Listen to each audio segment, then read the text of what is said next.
Claire a toujours été une femme observatrice. Depuis qu'elle avait épousé Antoine, elle savait que son mari avait une routine minutieuse, presque prévisible. Cependant, ces dernières semaines, Claire a remarqué un changement subtil mais inquiétant. Antoine arrivait plus tard à la maison, se disant débordé de travail, et partait souvent répondre à des appels qu'il qualifiait des « urgences de dernière minute ».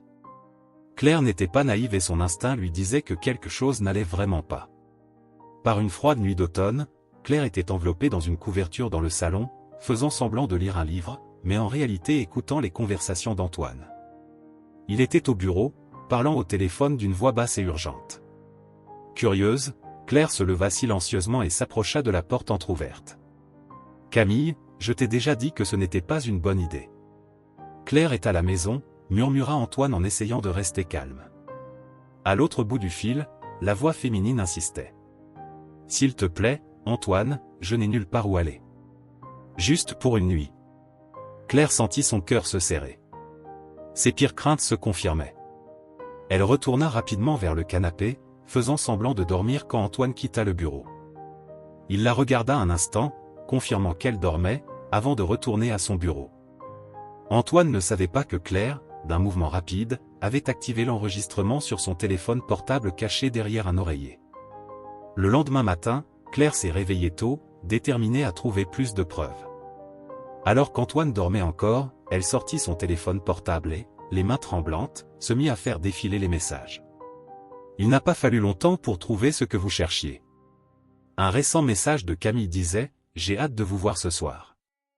Claire ne se doutera-t-elle de rien? Le sang de Claire se glaça.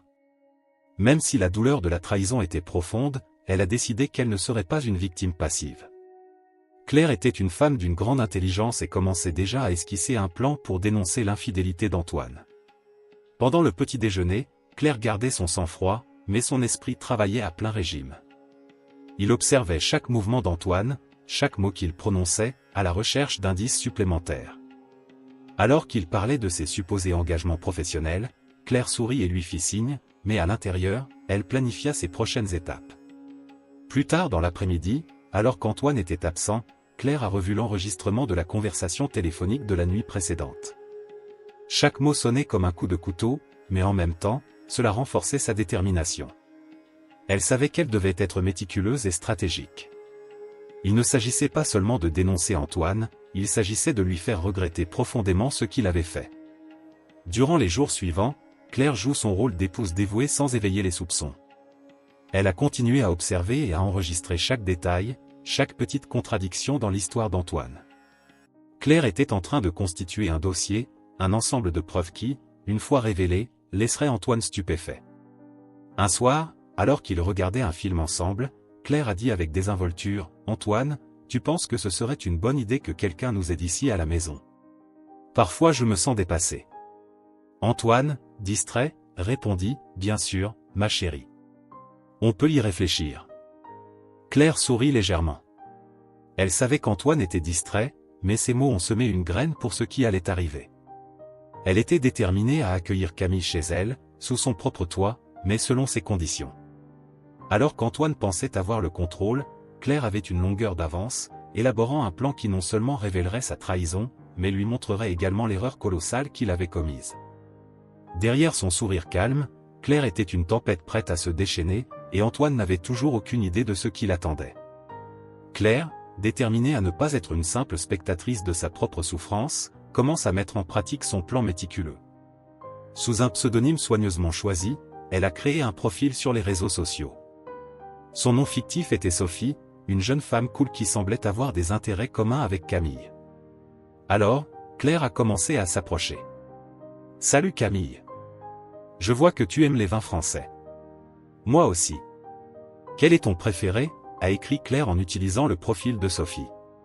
Camille, toujours à la recherche de nouveaux amis et sans le moindre soupçon, a répondu presque instantanément. « Bonjour Sophie. Quelle coïncidence, j'adore les vins, surtout Bordeaux. Lequel me conseillez-vous » De ce premier contact s'ensuit une série d'échanges de messages. Claire, ou plutôt Sophie, a toujours été compréhensive et intéressée. Les conversations ont rapidement pris de l'ampleur et Camille a commencé à partager des détails intimes de sa vie, notamment sa liaison avec Antoine. Il dit qu'il va bientôt quitter sa femme.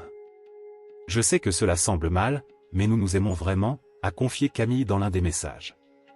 Claire, avec toute la sérénité qu'elle pouvait garder, a répondu, « Ces situations sont toujours compliquées. Mais l'important c'est que tu sois heureux, non ?» Avec toutes les informations en main, Claire est passée à la phase suivante de son plan. Elle a organisé un dîner spécial pour fêter son anniversaire de mariage avec Antoine. Il fallait que tout paraisse parfait et authentique, pour qu'Antoine ne se doute de rien. « Chérie, je pensais qu'on ferait quelque chose de spécial cette année. Que penses-tu d'un dîner à la maison, rien que nous deux ?» a suggéré Claire pendant le petit déjeuner. Antoine, sans imaginer ce qui allait arriver, accepta, se sentant toujours coupable du secret qu'il portait. « Bien sûr, Claire. Je pense que c'est une excellente idée. Pouvons-nous inviter quelqu'un à cuisiner ?» Claire sourit, satisfaite. « Ne t'inquiète pas, je me suis déjà occupé de tout. Ce sera une nuit inoubliable. » Le jour du dîner, Claire a veillé à ce que chaque détail soit parfait. La table était impeccablement dressée, avec des bougies et des fleurs fraîches. Elle a même choisi le vin préféré d'Antoine pour compléter l'ambiance. « Tu t'es surpassée, Claire. Tout est merveilleux, » dit Antoine en observant les décorations. « Je suis contente que ça te plaise. Oh, et j'ai invité une amie à nous rejoindre. »« Je suis sûre que tu l'aimeras, » répondit Claire, avec une lueur énigmatique dans les yeux. À l'arrivée de Camille, Antoine était visiblement mal à l'aise. Il essaya de cacher sa surprise, mais Claire remarqua chaque nuance de son expression. « Camille, je suis contente que tu aies pu venir. »« Antoine, voici mon amie Sophie dont j'ai parlé, » dit Claire en tendant la main à Camille. Camille sourit, ignorant que Sophie était en réalité Claire. « Merci pour l'invitation, Claire. »« Antoine, c'est un plaisir de te rencontrer. » Antoine, essayant de garder son sang-froid, répondit par un signe de tête. De même, Camille, je veux dire, Sophie. Le dîner s'est poursuivi avec une tension palpable dans l'air. Claire a mené la conversation de main de maître, gardant une ambiance conviviale tout en observant les moindres réactions d'Antoine et Camille. Elle savait que la vraie scène était encore à venir. « Alors, Sophie, comment vous êtes-vous rencontrée avec Claire ?» a demandé Antoine, essayant d'apaiser la tension. « Ah, c'était via les réseaux sociaux. Nous avons beaucoup d'intérêts en commun, » a répondu Camille, sans se douter de rien. Claire sourit, satisfaite de la façon dont les choses se passaient. « Oui, Sophie est une personne extraordinaire. Je suis sûr que nous deviendrons de grandes amies. » Alors que la nuit avançait, Claire savait que le moment de révéler la vérité approchait. Elle restait calme, confiante dans le fait que son plan fonctionnait parfaitement. Antoine et Camille étaient sur le point de faire face aux conséquences de leurs actes, et Claire obtiendrait enfin la justice qu'elle désirait tant. Le dîner était prévu à 8 heures du soir. Claire avait soigneusement choisi le menu, chaque plat minutieusement préparé pour l'occasion. La maison était impeccable, avec la table à manger ornée de bougies et de compositions florales qui dégageaient une aura de fête. Antoine est arrivé à l'heure à la maison, peut-être méfiant, mais essayant de paraître normal. « Chérie, la maison est magnifique, » dit-il en essayant de garder son sang-froid. Claire sourit énigmatiquement, répondant avec un ton doux, mais plein de significations cachées. « Merci, mon amour. Je voulais que tout soit parfait pour notre soirée spéciale. » Au fil des minutes, la tension montait. Finalement, la sonnette retentit et Claire ouvrit la porte à Camille qui entra avec un sourire hésitant. Antoine était visiblement mal à l'aise, mais ne pouvait rien faire d'autre que maintenir la façade. « Camille, quel plaisir de t'avoir ici », salua Claire en serrant la jeune femme dans ses bras avec une cordialité calculée. « Antoine t'a déjà beaucoup parlé d'elle, n'est-ce pas, chérie ?»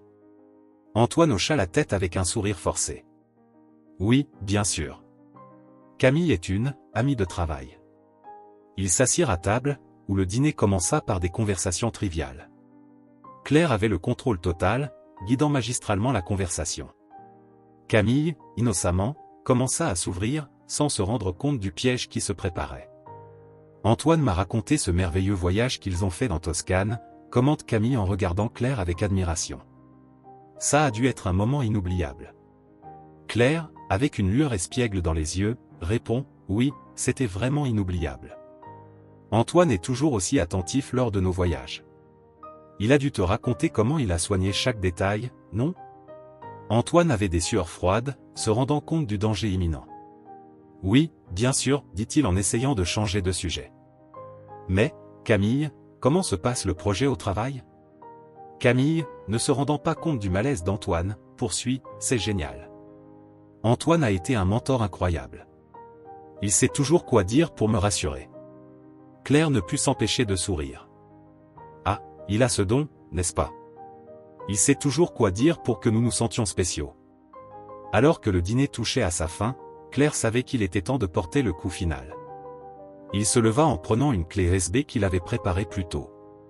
Eh bien, puisque nous sommes tous là, je pense qu'il est temps de partager quelque chose de spécial avec vous, dit-elle en branchant la clé USB sur le téléviseur. Antoine a tenté d'intervenir, mais Claire a continué, sans se laisser décourager. J'ai quelque chose que je veux que tu vois. L'écran de télévision s'éclaira, diffusant des messages compromettants et des enregistrements de conversations entre Antoine et Camille. Le silence dans la pièce était assourdissant. Camille semblait sous le choc, tandis qu'Antoine cherchait désespérément ses mots. « Claire, je peux t'expliquer » commença Antoine, mais Claire leva la main pour l'interrompre. « Pas besoin, Antoine. L'évidence parle d'elle-même. Tu m'as trahi, tu as menti et tu pensais pouvoir t'en sortir. » Camille, comprenant enfin la gravité de la situation, regarda Antoine avec un mélange de peur et de colère. « Tu m'as dit que tu étais malheureux dans ton mariage, que Claire ne se souciait plus de toi. » Claire rit, d'un rire froid et sans joie. « Ah, alors c'était ça l'excuse? Eh bien, Camille, maintenant tu connais la vérité. » Et Antoine, ce n'est que le début. La tension était palpable. Antoine et Camille se regardèrent, réalisant l'étendue du contrôle de Claire sur la situation. Déconcertés, ils se levèrent tous les deux, marmonnant des excuses et de rapides adieux. « Bonsoir, » dit Claire avec un sourire qui n'atteignait pas ses yeux. « Ce fut un plaisir de vous accueillir. » Antoine et Camille partirent, laissant la maison plongée dans un lourd silence. Claire, seule dans la salle à manger, éprouva un élan de satisfaction. La première partie de son plan était terminée et elle savait qu'il y avait bien plus à venir. Assise à table, Claire prit un verre de vin et porta un toast. « La justice est un plat qui se mange froid », murmura-t-il en savourant l'instant. Elle savait qu'Antoine et Camille ne se remettraient pas facilement de cette nuit, et ce n'était que le début de leur vengeance méticuleusement planifiée. Claire, déterminée à s'assurer qu'Antoine paie pour chaque larme qu'il lui fait verser, commence méticuleusement le plan suivant. Le lendemain du dîner de révélation, elle s'adresse à l'un des avocats les plus réputés de Paris, le docteur Marc Lefebvre, spécialisé dans les affaires de divorce très complexes. Entrer dans le luxueux bureau de Marc a été une expérience qui lui a procuré un sentiment de contrôle et de sécurité. « Madame Claire, je comprends que vous souhaitiez entamer la procédure de divorce, » dit Marc, après avoir écouté le récit de Claire sur l'infidélité d'Antoine. « Je vous garantis que nous nous battrons pour que vos droits soient garantis. » Claire hocha la tête avec confiance. Elle savait qu'Antoine ne s'en sortirait pas avec cette trahison. Parallèlement, Claire a commencé à prendre des mesures discrètes pour protéger son avenir financier. Elle savait qu'Antoine disposait d'actifs et d'investissements considérables et a décidé d'agir avant qu'il ne puisse tenter une quelconque manœuvre visant à lui nuire. Fort de son intelligence et de ses connaissances, il se lance dans la vente de biens communs, depuis de petites propriétés jusqu'à des parts de société, en transférant l'argent sur un compte personnel dont Antoine ne connaissait pas l'existence. Un de ces après-midi, alors que Claire examinait des documents financiers, Antoine entra dans la pièce avec un air désespéré. « Claire, nous devons parler, » commença-t-il, la voix pleine de regret. « J'ai commis une terrible erreur. Je sais que je t'ai blessé, mais nous pouvons arranger ça. Je t'aime. » Claire a gardé son sang-froid, le cœur endurci par les mensonges et la tromperie. « Antoine, l'amour ne suffit pas à effacer la trahison et la souffrance que tu m'as causée. Vous allez payer pour ça, » répondit-elle, froide comme la glace. Les jours passent et la situation d'Antoine ne fait qu'empirer. Camille, se rendant compte qu'Antoine était ruiné financièrement et que le glamour de la relation s'effritait, commença à s'éloigner de lui. Antoine a tenté à plusieurs reprises de contacter Camille, mais ses appels et messages ont été ignorés. Pendant ce temps, Claire planifiait son prochain déménagement. Elle a organisé une réunion avec ses amis et sa famille, promettant une révélation choquante. La nouvelle s'est répandue rapidement et tout le monde était impatient et curieux de savoir ce que Claire avait à dire. Le jour du rendez-vous, la maison de Claire était pleine. L'atmosphère était chargée d'attente. Claire, toujours l'hôtesse parfaite, circulait parmi les convives, offrant boissons et sourires. Antoine était présent, nerveux et méfiant quant à ce qui allait arriver. Claire s'est approchée de la petite scène de fortune du salon et a demandé le silence. Tous les regards étaient tournés vers elle. « Aujourd'hui, je veux partager quelque chose de très important avec vous tous, commença Claire, la voix ferme et claire. Comme beaucoup d'entre vous le savent, Antoine et moi avons été confrontés à des problèmes dans notre mariage. Ce que vous ne savez peut-être pas, c'est que ces problèmes ont été causés par une trahison. » Des murmures commencèrent à se répandre dans la pièce. Antoine tenta d'intervenir, mais Claire leva la main pour demander le silence. « J'ai découvert qu'Antoine me trompait avec une jeune femme prénommée Camille. J'en ai la preuve, » continua Claire en montrant les enregistrements et les messages compromettants. Et ce n'est pas tout. Antoine a essayé de se réconcilier, mais seulement parce qu'il voyait que j'agissais pour protéger mes droits. Les visages des membres de la famille et des amis exprimaient le choc et l'incrédulité. Antoine était visiblement mal à l'aise, en sueur et évitant les regards curieux et accusateurs. « Claire, s'il te plaît, ce n'est pas forcément comme ça, » plaida Antoine, la voix tremblante. « Mais, Antoine, tu en as besoin, » répondit Claire, implacable. « Vous avez détruit la confiance et la sécurité que nous avions. Maintenant, vous ferez face aux conséquences de vos actes. » La réunion s'est terminée dans une atmosphère tendue. Claire, cependant, se sentait victorieuse. Elle avait fait le premier pas en révélant la trahison d'Antoine et en s'assurant qu'il payait pour les souffrances qu'il avait causées. Avec le soutien de ses amis et de sa famille, elle savait qu'elle était sur la bonne voie pour reconstruire sa vie. Déconcerté et ne sachant pas comment inverser la situation, Antoine quitta la maison en silence, tandis que Claire se préparait à affronter le prochain chapitre de son plan méticuleux. Le salon de la maison de Claire était doucement éclairé, créant une atmosphère de tension et d'attente. Les amis et la famille étaient rassemblés, attendant avec impatience la révélation choquante promise. Claire, toujours élégante, portait une robe noire classique qui mettait en valeur sa présence imposante. Antoine, visiblement mal à l'aise, était à ses côtés, tandis que Camille était assise un peu plus loin, l'expression mêlée de curiosité et de peur. Claire se leva, tenant un verre de vin, et commença à parler d'une voix ferme et contrôlée. « Je tiens à remercier tout le monde d'être ici ce soir.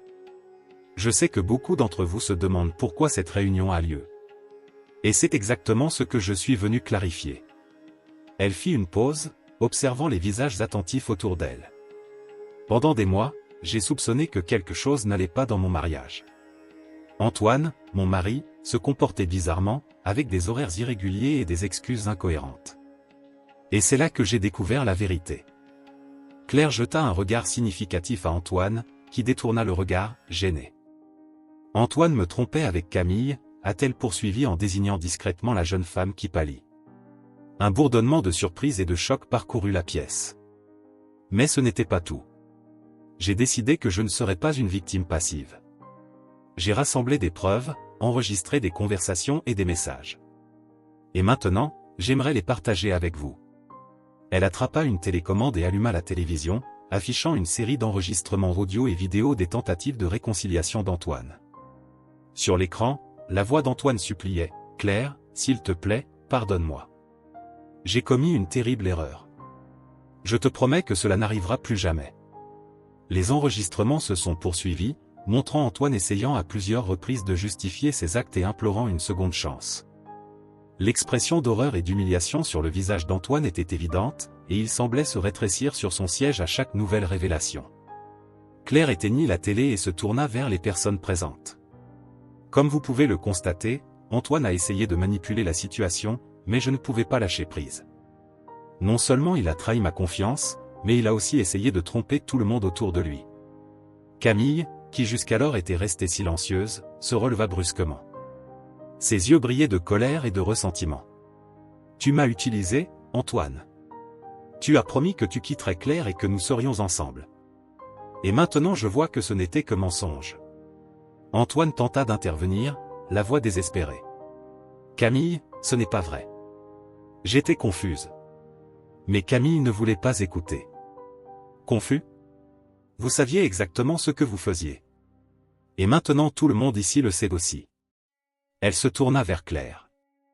Il m'a dit que tu avais froid, que ton mariage était terminé. J'ai été idiot de le croire.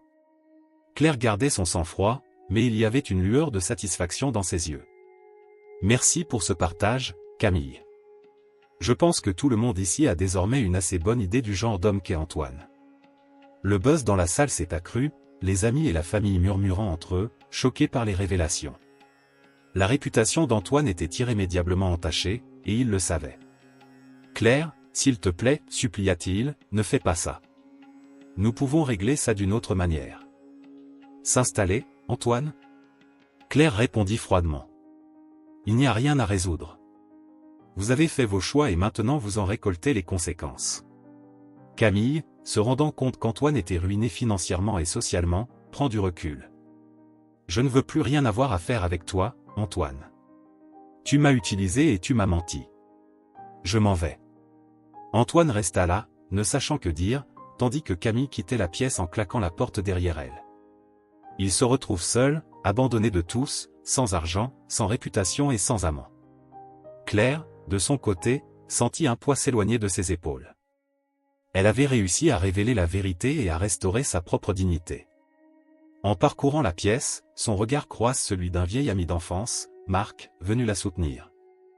Il lui sourit et Claire ressentit un sentiment d'espoir et de renouveau. « Merci à tous d'être ici et de me soutenir », dit Claire, sa voix désormais plus douce.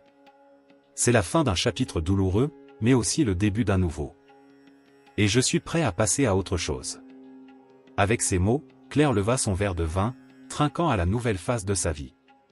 Alors qu'Antoine affronte seul les conséquences de ses actes, Claire trouve une nouvelle opportunité de bonheur auprès de Marc, démontrant qu'avec intelligence et détermination, la trahison peut être surmontée.